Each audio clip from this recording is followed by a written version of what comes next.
Merci beaucoup. Effectivement, je vais vous parler de la question de la stigmatisation de l'apparence, c'est-à-dire la manière dont socialement on peut être exclu en raison de son apparence. Et vous allez voir qu'il y a beaucoup de rapports avec l'exposé du professeur Odile Romer qui vient de nous parler.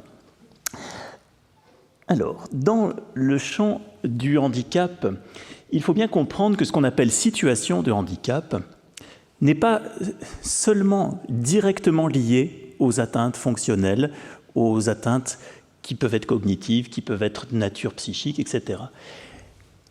Bien sûr qu'il y a un lien entre la nature de l'atteinte et les difficultés sociales, mais il n'y a pas de lien direct en termes de difficultés.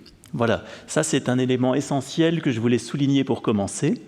Il faut ajouter en effet des éléments comme la vulnérabilité de la communication qu'on a lorsqu'on a des difficultés d'articulation, comme les personnes atteintes d'infirmité motrice cérébrale, paralysie cérébrale, et puis ce dont je voudrais vous parler aujourd'hui, la vulnérabilité de l'apparence.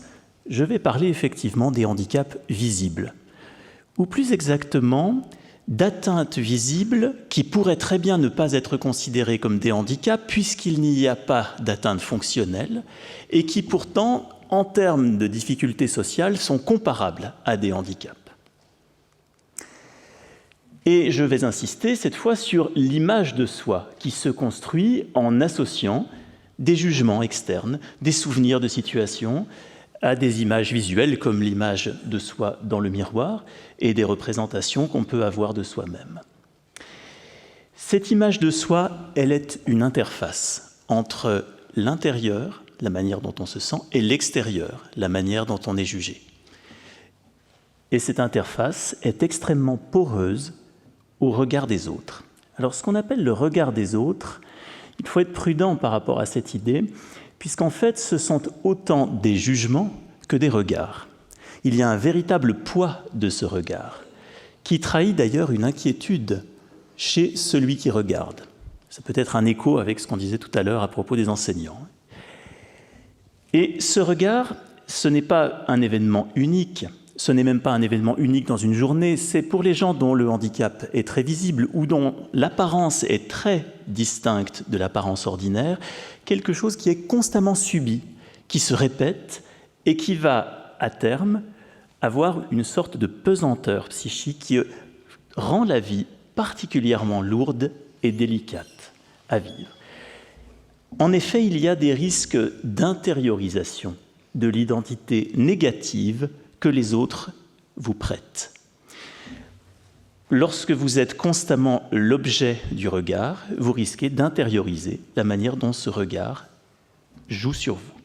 Mais il peut aussi y avoir, et ça c'est la vision plus optimiste des choses, une possibilité de se forger par l'épreuve. Je reprends ce terme au sociologue Danilo Martuccelli à ce sujet. Une épreuve que représente l'exposition réitérée au regard, que l'on peut déjouer, par exemple, en apprenant à jouer avec ceci. Et là, l'exemplarité, dont on parlait à l'instant, des personnes qui ont vécu avec la différence, peut être particulièrement intéressante pour des plus jeunes. Je vous le disais, nous pouvons affirmer que l'effet de l'apparence est un problème à part entière. Dans l'étude que nous avons menée, s'il y a une chose à bien retenir, c'est qu'effectivement, la dimension de l'apparence, lorsqu'elle est très distincte de ce qu'on a l'habitude de voir, pose des problèmes majeurs. Alors, il y a des différences en fonction du genre, notamment aux femmes, et notamment aux femmes jeunes. Donc, des différences de genre et d'âge qu'il faut souligner. Nous avons mené à ce sujet le projet En Piste sur le névusien congénital, financé par la Fondation Maladies Rares. Le névusien congénital, je vous le montrerai un peu plus tard, c'est une atteinte dermatologique très rare qui se caractérise par de grandes nappes de peau colorées sur le corps et parfois sur le visage. Et nous avons travaillé avec le professeur Pierre Vabre, qui est dermatologue, moi-même en philosophie, des collègues de sciences de l'information et de la communication pour rendre compte de cette image en ligne, pas seulement en direct, et puis des collègues psychologues. Nous avons aussi travaillé avec des associations. Alors là, la difficulté a été un peu plus importante parce que je reste tout à fait convaincu de la nécessité de travailler de manière participative, mais parfois la participation peut avoir ses limites. On a donc étendu ensuite notre travail également sur la neurofibromatose.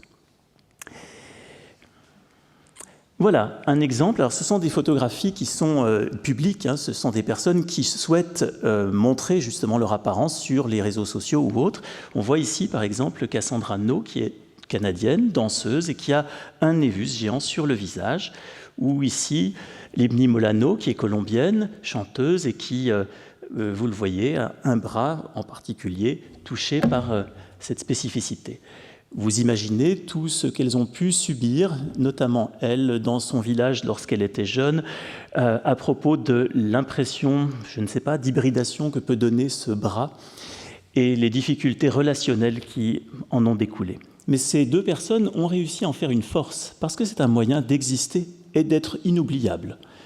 Quand on a un métier qui est un métier centré sur la visibilité, eh bien, ce peut être un atout. Mais la plupart du temps, c'est la stigmatisation qui domine.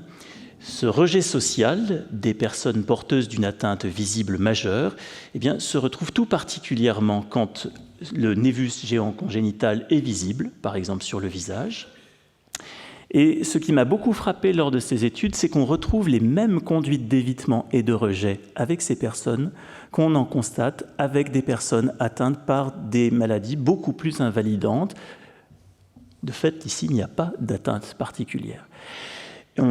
J'ai pu travailler avec des personnes atteintes par l'infirmité motrice cérébrale, je vous l'ai dit tout à l'heure, avec des personnes atteintes d'une amyotrophie spinale infantile, avec des déformations particulièrement importantes, et finalement, les conduites d'évitement qu'on rencontre pour une simple maladie dermatologique sont très proches de ce que j'ai trouvé décrit dans d'autres champs.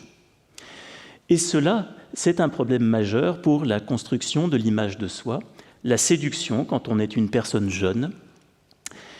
Il y a des conduites non seulement d'évitement, mais aussi d'objectivation, voire de néantisation de la personne concernée. On va parler essentiellement à celui ou celle qui l'accompagne en évitant quelqu'un qui aurait une simple tache sur le visage, comme si celle-ci n'était pas présente. Bien sûr, toutes ces réactions, je vous le disais tout à l'heure, ont pour origine la peur ou l'inquiétude ressentie par l'interlocuteur. Et cette peur, elle se traduit très tôt, dès le berceau. Vous voyez, une image qui a bien parlé aux familles d'enfants concernés. Eh bien, dès que ces enfants sont promenés dans la poussette, on les dévisage. On regarde de près. Est-ce que j'ai bien vu? Est-ce que les parents aussi sont touchés? D'où est-ce que ça vient? Qu'est-ce que c'est que ça? Et après, vous voyez donc le regard curieux qui se porte sur le parent lui aussi, objet de ce regard inquisiteur, objet d'une stigmatisation possible.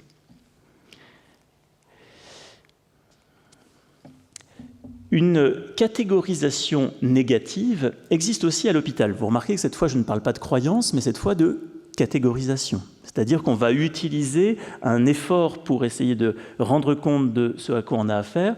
Eh bien, malheureusement, je dois dire que le névus géant congénital, comme beaucoup d'atteintes rares, est indécelable.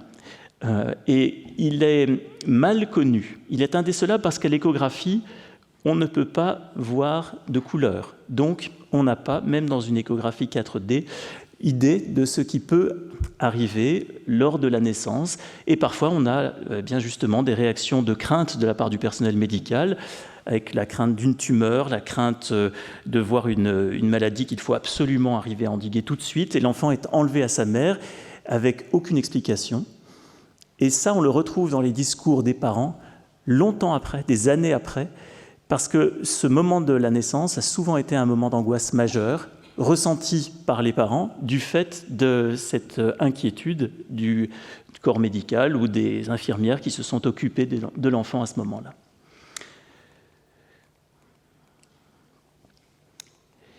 Alors, comment lutter contre la stigmatisation sociale? Eh bien, on peut lutter à l'échelle des représentations collectives, notamment par la publicité, la télévision, les réseaux sociaux dont nous avons parlé beaucoup, ou à l'échelle individuelle, en induisant soi-même, chez les autres, un regard différent, en s'appropriant des stratégies de réponse, venant notamment de personnes qui ont réussi à faire leur vie le mieux possible, avec une atteinte très proche de celle que l'on porte.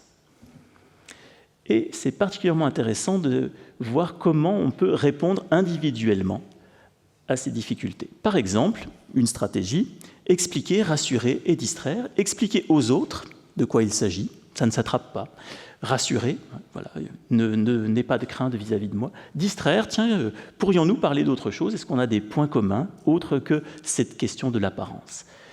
Ou encore une stratégie qu'une interviewée américaine indiquait, qu'on peut traduire par fait semblant jusqu'à y arriver vraiment, fake it until you make it, stratégie qui n'a rien d'illégitime quand il s'agit d'un travail sur l'apparence. Dans d'autres domaines, oui, le fake it peut être tout à fait dénoncé, mais finalement, puisqu'on s'intéresse ici à la manière d'être vu et reçu par l'autre, on peut tout à fait l'envisager comme une façon de répondre à la difficulté. Alors, quels étaient nos objectifs dans ce travail? Eh bien, nous avons réfléchi aux effets du travail en ligne à propos de cette différence d'apparence, et on a bien distingué ici deux choses. Le travail en groupe restreint entre pairs, qui peut être, même à distance, extrêmement aidant. On peut arriver, et nos collègues d'Infocom nous l'ont bien montré, à des conversations très intimes à distance. Et ce n'est pas parce qu'on appelle cela une relation par l'intermédiaire du virtuel que c'est une relation virtuelle. Il y a de vraies relations qui se nouent entre personnes concernées par les mêmes affections rares à distance.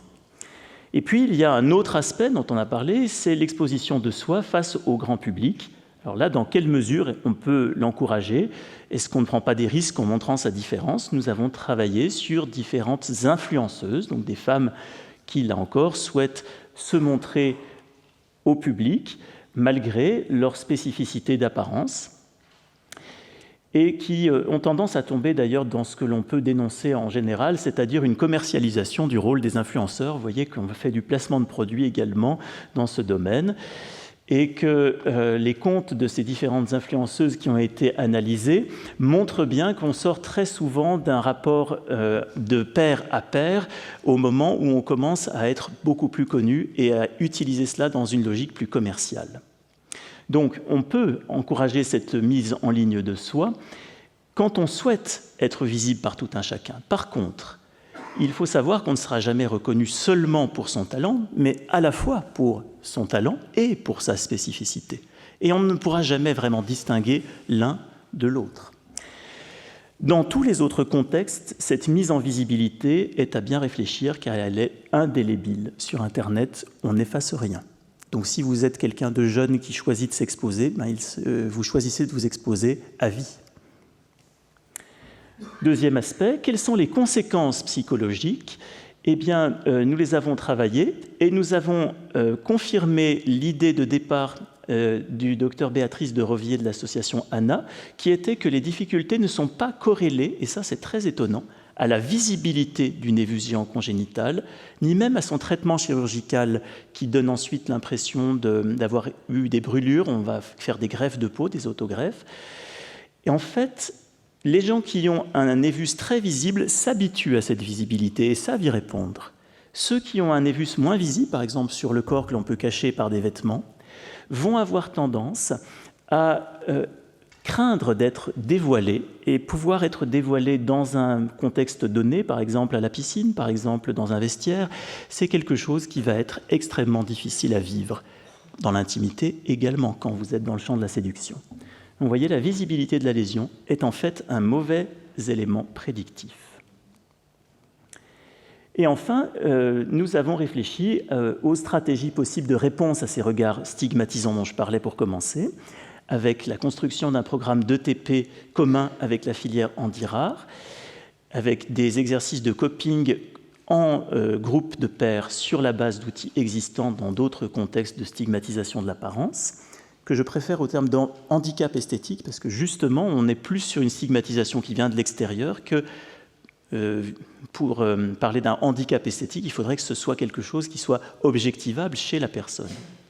Alors ici, le bilan est à nuancer, puisque la pérémulation est effectivement très efficace, mais on peut aussi rappeler que des activités d'exposition en groupe, mais cette fois en groupe mixte, pas seulement avec des pairs, par exemple l'apprentissage précoce du théâtre, peut être un très bon moyen de jouer avec son apparence et de déjouer la stigmatisation et le regard dont je parlais. Et la psychologue avec laquelle nous avons travaillé indique également que les thérapies systémiques avec la famille ou en individuel ne doivent pas être sous-estimées et sont très complémentaires de la pérémulation et des activités d'exposition de groupe. Voilà les quelques résultats dont je souhaitais vous faire part aujourd'hui. Merci.